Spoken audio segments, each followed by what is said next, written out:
In this how-to, we're going to take a look at the Cockpit Map Lap Timer. What I've done is I've pulled up the Paris circuit flight plan. You can download and fly this yourself at simflightplan.com/download. Just search for Paris circuit, and we'll go ahead and fly it during this video. But when we do the lap timer, we'll count our elapsed time between each waypoint and the elapsed time for the lap if we continue to do laps. As you can see, this circuit is set up to do laps. Of course, you can time any flight from start to finish regardless of where those start and finish are. I'll do a separate video for using it in bush trips as a hands-free stopwatch, but this one flies laps around Paris using the P51D. To turn on the lap timer, all you need to do is go into your aircraft settings and enable your lap timer. If it's disabled, when I open Cockpit Map, you don't even see it, and if it's enabled, when you open your Cockpit Map, you'll have your lap timer. Now, if you look at the lap times, there are no lap times reported. It tells me I'm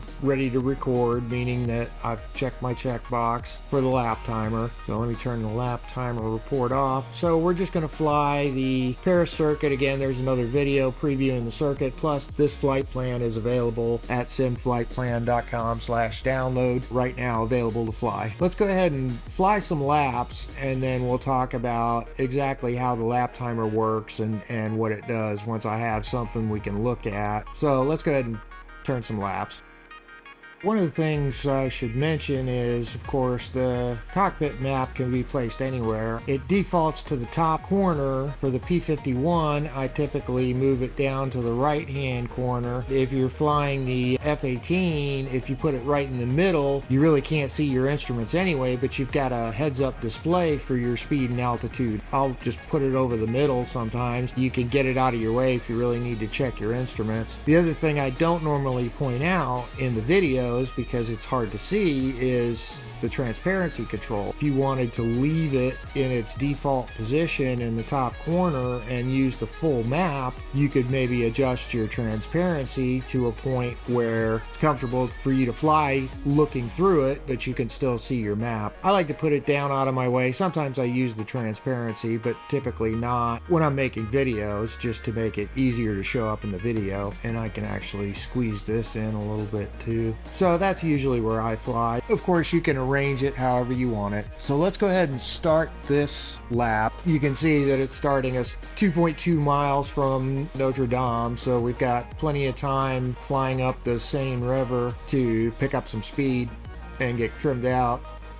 Now, the first thing about the lap timer is if GPS follow is off, your lap timer will not start. So if you need some time to get trimmed out, like say I wanted to go ahead and pick up some speed before I hit Notre Dame, I can turn off my GPS follow here, fly wherever I want to fly as I pick up some speed and set my trim. Whoa, I better watch these cranes. And then whenever I get ready to race, just head back and turn on my GPS follow. And then as soon as I pass the first waypoint, it'll begin timing. Now, once you already have a lap in progress, it doesn't matter whether GPS follow is turned on or off. It's going to count your waypoints. So there's Notre Dame, and you can see the lap timer started. Now we want to fly over the second courtyard of the Louvre there. You can see the pyramid, and we'll follow the road there to Palais Garnier, which is our next waypoint. And you'll see when we reach it, my previous changes to T2, which is turn 2 for Palais Garnier, or in this case it'll change to T3 as I pass the Sacred Heart Basilica, and so on. So each segment gets what you would call like a sector time. In MotoGP racing or Formula One racing, they would have sector time. So basically you get a sector time between each waypoint, and then you get a full lap time when you finish the lap. So let's go ahead and do a lap or two, and we'll miss some of these waypoints so I can talk about how that works as well.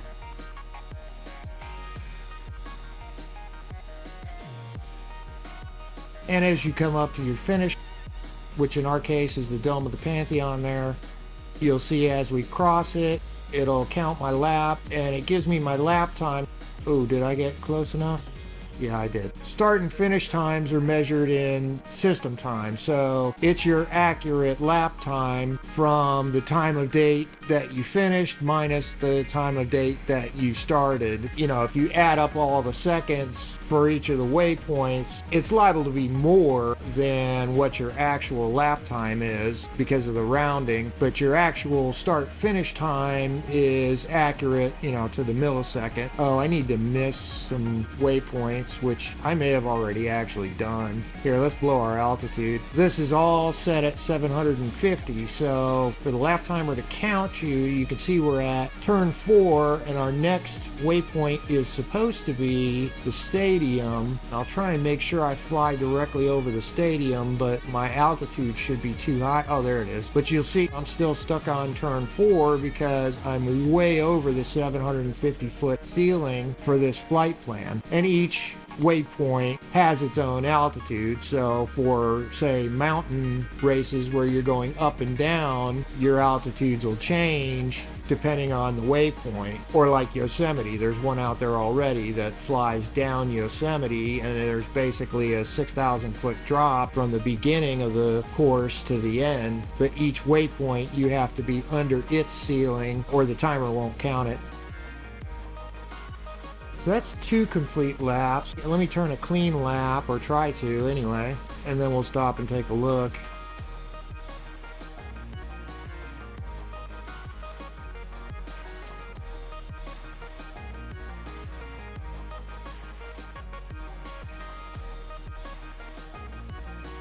Okay, so that should give us some lap time. So I'm going to stop in the middle of lap 4 here. So I've gotten to turn 3, and you can see the elapsed timer is still counting. So you can pause all you want, but the timer's not going to stop timing. That also basically means that if you respawn without closing Cockpit Map, it'll just continue timing until you reach this point or any subsequent point, and then it'll start counting the lap again. But at this point, it's just waiting for us to hit the next waypoint on lap 4. Now, as soon as I close Cockpit Map, the timer stops. So lap 4 is now null and void. There is no lap time. It shows whatever we recorded before we closed the Cockpit Map, but you'll see when we go back into Cockpit Map, it's showing lap 3 as our last completed lap, and it'll overwrite lap 4 with our new lap.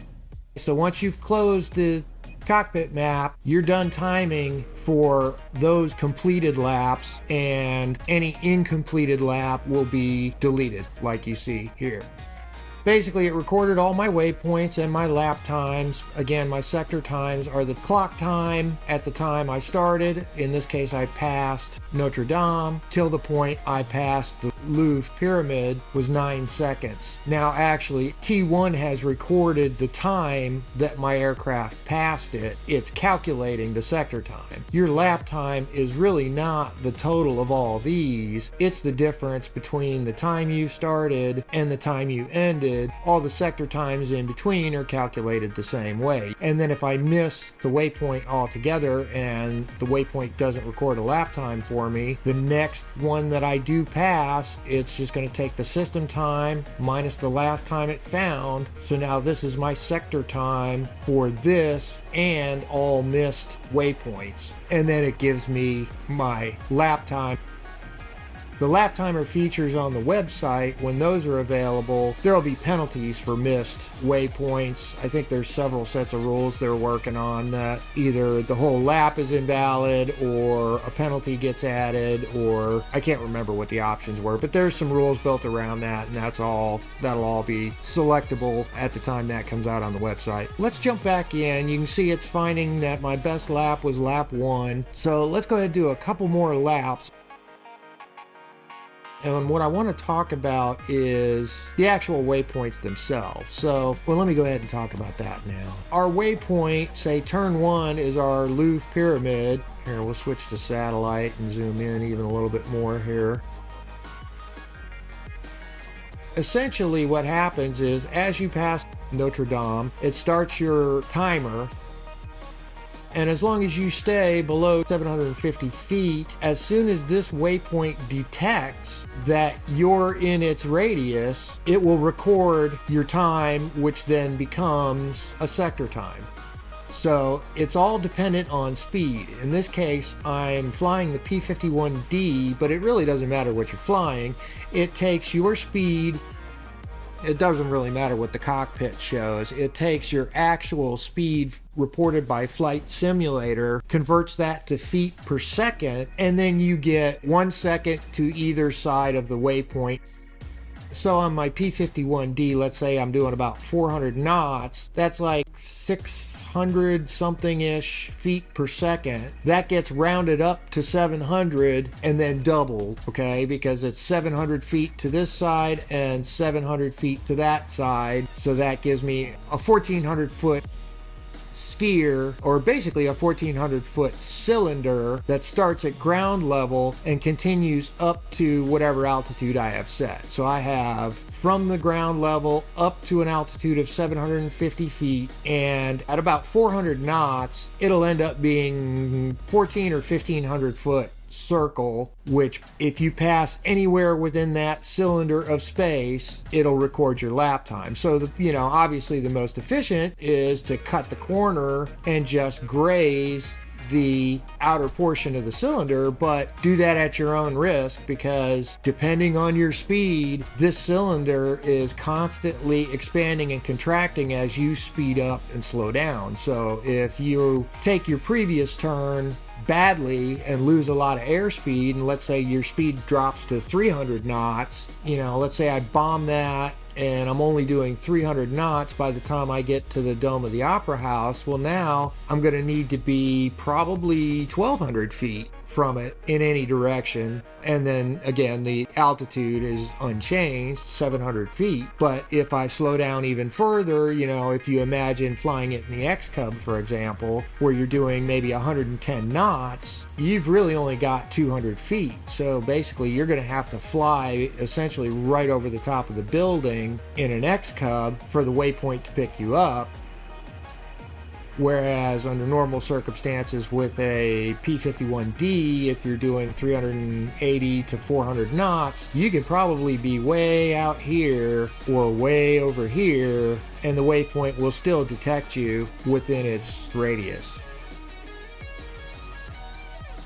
Just to recap, the reasoning is it's however many feet you're traveling in 1 second.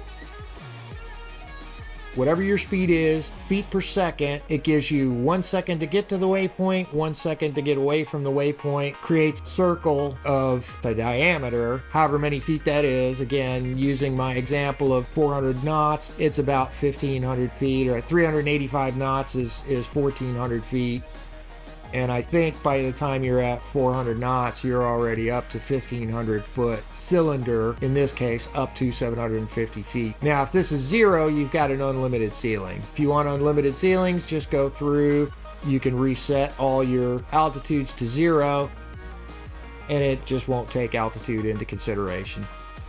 We'll take a look at these one more time. So these are my session lap times. Now I can add a 4th lap. Let's do that. We'll just jump in. Let me put my cockpit map where I like it. 17 is going to be way too close to mount. Okay, so I'm already out by the Basilica, so I'm going to need to backtrack. So you can see it knows lap 3 is my last completed lap, and it's just holding that lap time until I cross the start point again, which for us is Notre Dame. So you can see it's picked up lap 4 because my previous lap 4 was incomplete. It only held the times long enough for me to look at them, and then as soon as you get back in Cockpit Map, they're gone.